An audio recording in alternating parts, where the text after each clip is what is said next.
Hey guys, welcome to today's Vehicle Visionary. As you know from the title, we're going to take a look at the changes that have taken place over the years with the Range Rover Sport.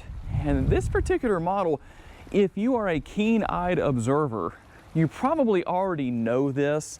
It has an SVR body kit on it. And while it does have the kit, it's not actually an SVR. Now this is the way that it came when the current owner purchased it. So if you know what you're looking at, you can probably tell me down in the comments what the differences would be if this was a real SVR. And there's one thing that if you're a keen-eyed observer that you can see on the screen right now that is not 2014. The first person to tell me down in the comments what that is from this angle, I'll give you a free Vehicle Visionary t-shirt. So let me know what that is. Now, one of the big changes on this particular model has to do with the exhaust, and we'll talk about that when we open the hood in just a little while. But as far as what the current owner has done, of course, he added what you see here, the wrap on the hood. And something that I didn't ever know about until I met the owner of this particular model is that you can actually have a spray-on wrap for the wheels. So that's what we actually have here. And I'm sure a lot of you have known about that for a long time, but that was something new to me as far as what you could actually do. And apparently it's sprayed on in multiple coats, but not that terribly difficult to take off if he ever decided to. But I tell you what, I really like the way this looks. But what I ultimately want to do, if you have watched enough of my Range Rover Sport videos, you know that I talk about the fact that there haven't been a lot of updates, especially exterior-wise, with the Range Rover Sport for a while.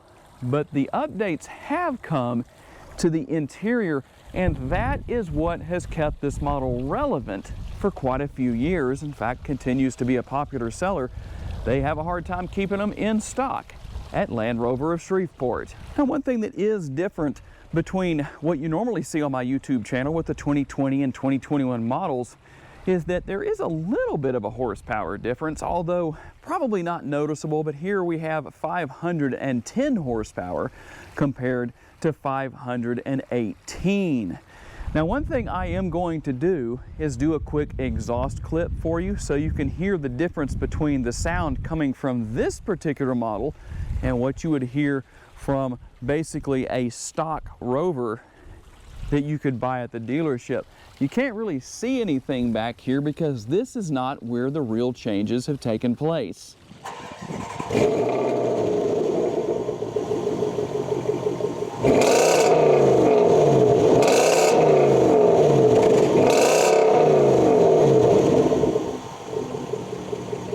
And if you're wondering how to get that sound, the center box and the resonators have been removed, and that's basically it. Other than that, it's completely stock as far as the exhaust goes.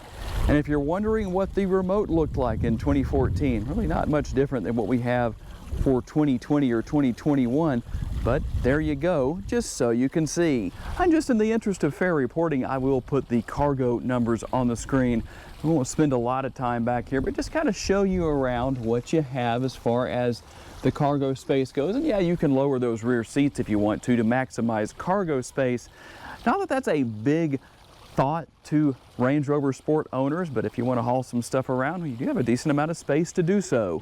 One other thing you might have noticed that is not here. You don't have the buttons right here for lowering those rear seats, even though, like I said, you can do that, or raising and lowering the vehicle itself that you would normally find in this area right here. We'll start working our way into the interior, which is a fantastic looking interior. I really like the color combination here. Just give you a look at the door. And it really all boils down to what you see back here, just based on the way this model was ordered. The one thing that's missing back here that we see in a lot of our videos here on the Vehicle Visionary YouTube channel is right here with all of the controls for the rear air conditioning. It's not that that wasn't available in 2014, it's just that this model simply didn't come with that. But you do have the panoramic sunroof right there, one of my favorite features. And that makes it a whole lot easier for what we're going to do in just a little while when we do our test drive to mount the GoPro in a good spot. Now there is one difference we're going to see here in the interior on the passenger side, and I don't know how well you can see the button on the screen right here, but there is only one. You don't have a glove box on the bottom and the upper glove box here, so all you have is the traditional space right here. This area doesn't actually open on this model. And just to give you a quick look around at what the interior looks like here in the front seat, very comfortable, very high end, and I'll tell you what, this red interior definitely gives it an ultra racy look, and honestly I would say matches the sound coming through those exhaust tips. Okay, we're going to take a look at really one of the most significant changes here, and I'll just give you a look at the driver's side door just so you can see what's here. And we'll hop inside here.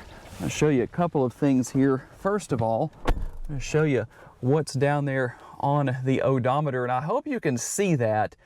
See what the mileage is. That's right, it does have over 101,000 miles. So we're going to hit the ignition right here.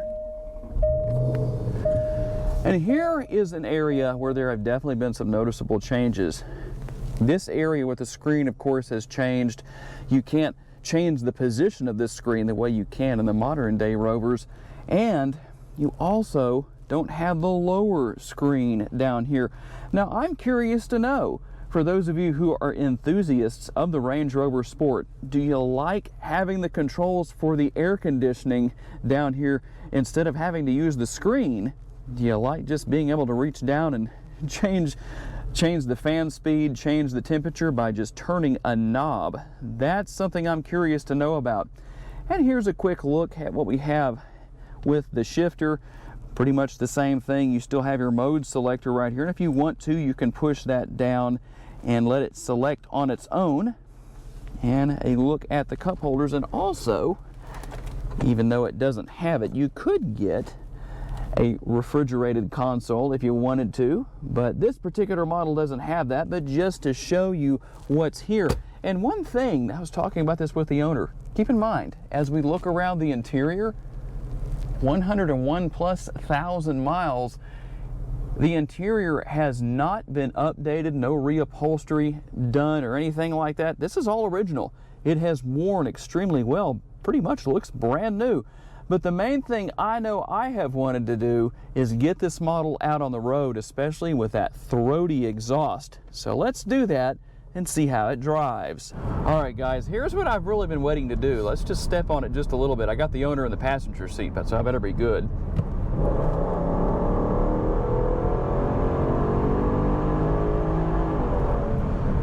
Just get one gear change right there, but I would hope you could hear that off of my lapel microphone.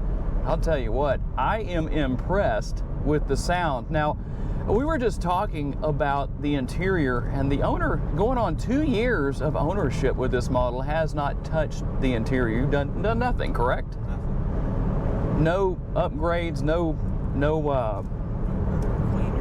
cleaners, nothing.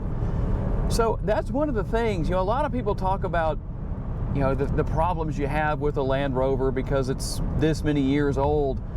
Well, the interior on this model really speaks volumes all the way around of how well built these Land Rovers really are. How many miles did it have when you bought it? 95,000. So he hadn't put a lot of miles on it yet, but no problems. In fact, that's one of the things, when he bought this model, he took it straight to the dealership, not straight home, but straight to the dealership to have it gone over. No problems found whatsoever. Had a couple of things that he personally wanted to have fixed. I think a headlight needed to be realigned and just little things like that, but absolutely no mechanical problems whatsoever. And as you could hear, it runs great. And even though the exhaust has some changes to it, it sounds great, it runs great. I can tell that's one big difference here. Just driving around in this 2014 model with over 100,000 miles on it, as I put my foot into it a little bit more, I can't tell the difference between the last 2021 that I did and this 2014. That speaks volumes. Here's reality, and I'm sure I'll get a lot of comments on this, which is a good thing because that means more views. But here's the reality. just because people have heard that Land Rovers, after a certain amount of miles, are going to have problems, that doesn't mean it's true. It's my third one. And this is, yeah, so you've had 3. Never had a problem with the other 2? Never. Dead battery. I won the first one, had dead battery. That could happen on anything. After 3 years of ownership, the battery died. That's it. So there is living proof right there. And I'll tell you, I'm very impressed. And this one has all the same features and functionality for the most part, as far as being able to raise and lower the suspension, the height of the vehicle, and the different driving modes. I didn't show all that because I normally do that in so many of my other videos. I figured we would just stick to kind of some of the basics here. But you do have all of the multiple driving modes here. And like I showed you, you can push the dial down on the center console here and let the Range Rover select its own mode automatically. And so, not a big deal. And as I cruise through the corner here, I'm going to kind of accelerate out of the corner here. Great handling, really no difference. I am absolutely amazed. Something that has over 100,000 miles on it, handling the same way as something that I just took brand new off the dealership lot. The oldest Range Rover Sport I've done so far was a 2020, I think. Yeah, well, actually, I take that back. I did do a 2018 one time, but this is definitely by far the oldest model I've done. And if somebody just put me in the driver's seat and I covered all of this up right here, or maybe I didn't know the difference, I would not know I was driving a vehicle that is 7 years old. So I hope you've enjoyed today's video, guys. I gotta say thanks to my buddy here in the passenger seat for loaning it to me for a couple of hours and letting me get on it and have some fun. And I hope you've enjoyed this video too.